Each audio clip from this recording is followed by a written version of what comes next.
Magiging bahagi muli ng Miss Universe competition sa Thailand, sina Dayanara Torres at Arboni Gabriel.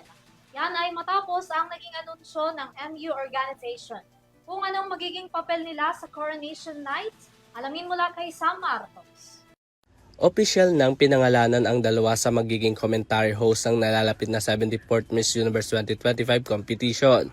Sa official post sa kanilang social media account, inilabas na ng Miss Universe ang mga larawan na magiging host kung saan sila magiging boses at magbibigay ng kakaibang mga reaksyon sa hindi malilimutang mga kaganapan sa nalalapit na kompetisyon. Sila ay walang iba kundi ang model, actress at itinanghal na Miss Universe 1993 Dayanara Torres at ang sustainable fashion designer at itinanghal din na Miss Universe 2022 na si Arboni Gabriel. Saad naman ng dalawa sa comment section, excited daw umano sila at hindi na sila makapaghintay na makabalik sa Thailand.